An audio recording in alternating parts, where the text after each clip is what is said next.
എന്നാൽ ray optics ഒരു അടിപൊളി ക്വസ്റ്റ്യൻ ആയാലോ? മോളി ക്വസ്റ്റ്യൻ കിടപ്പുണ്ട്, വായിച്ചു നോക്കുക. നമ്മളൊരു ലെൻസിനെ എടുത്തിട്ട് ഒരു മീഡിയത്തിൽ മുക്കി വെച്ചിരിക്കുകയാണ്. ആ മീഡിയത്തിൻ്റെ റിഫ്രാക്റ്റീവ് ഇൻഡെക്സും ലെൻസിൻ്റെ റിഫ്രാക്റ്റീവ് ഇൻഡെക്സും തന്നിട്ടുണ്ട്. ലെൻസിന് എന്ത് സംഭവിക്കുമെന്നാണ് ചോദിച്ചിരിക്കുന്നത്. ഒരു ഷോർട്ട് കട്ട് അങ്ങോട്ട് പറഞ്ഞുതരാം, ഇന്നാ പിടിച്ചോളൂ. അതായത് നമ്മുടെ ലെൻസിൻ്റെ റിഫ്രാക്റ്റീവ് ഇൻഡെക്സിനേക്കാൾ കുറവാണ് മീഡിയത്തിൻ്റെ റിഫ്രാക്റ്റീവ് ഇൻഡെക്സ് എങ്കിൽ മക്കളെ ഒരു ചേഞ്ചും ഉണ്ടാകത്തില്ല. കോൺവെക്സ് ലെൻസ് ആണെങ്കിൽ കോൺവെക്സ് തന്നെ ആയിരിക്കും. ഓക്കെ അല്ലേ? ഇനി ട്വിസ്റ്റ് സംഭവിക്കാൻ പോകുന്നത് എപ്പോഴാണെന്ന് അറിയാവടാ?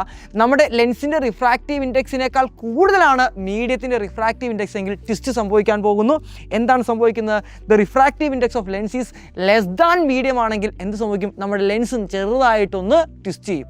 അതായത് നമ്മുടെ കൺവേർജിങ് ലെൻസ് ആണെങ്കിൽ അത് ഡൈവേർജിങ് ആവും, ഡൈവേർജിങ് ലെൻസ് ആണെങ്കിൽ അത് കൺവേർജിങ് ആവും. അതായത് കോൺവെക്സ് ആണെങ്കിൽ കോൺകേവ് ആകും, കോൺകേവ് ആണെങ്കിൽ എന്തായിട്ട് മാറും? കോൺവെക്സ് ആയിട്ട് മാറും. അപ്പോൾ ക്വസ്റ്റിനകത്ത് നിങ്ങൾ നോക്കുക, എന്താണ് ക്വസ്റ്റിന് പറഞ്ഞിരിക്കുന്നത്?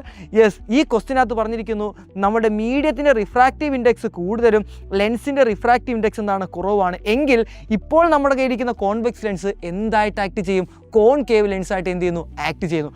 ഇതേ ക്വസ്റ്റ്യൻ നമ്മൾ ഇങ്ങനെ ചോദിക്കുകയാണ്, നമ്മൾ ലെൻസിനെ എടുത്ത് വെള്ളത്തിൽ മുക്കി വെച്ച് കഴിഞ്ഞാൽ ലെൻസിൻ്റെ ഫോക്കൽ ലെങ്ത് എന്ത് സംഭവിക്കും? ലെൻസിനെ നമ്മൾ വെള്ളത്തിൽ മുക്കി വെച്ച് കഴിഞ്ഞാൽ നമുക്കറിയാം ആ മീഡിയത്തിൻ്റെ റിഫ്രാക്റ്റീവ് ഇൻഡെക്സ് കൂടുന്നു. മീഡിയത്തിൻ്റെ റിഫ്രാക്റ്റീവ് ഇൻഡെക്സ് കൂടിക്കഴിഞ്ഞാൽ എന്താണ് സംഭവിക്കുന്നത്? എഫക്റ്റീവ് ഫോക്കൽ ലെങ്ത് ഇൻക്രീസ് ചെയ്യുന്നതായിട്ട് നമുക്ക് കാണാനായിട്ട് സാധിക്കുന്നതാണ്. അപ്പോൾ ഇങ്ങനെയുള്ള അടിപൊളി ക്വസ്റ്റ്യനായിട്ട് നമ്മൾ ഇനിയും വരുന്നുണ്ടായിരിക്കും.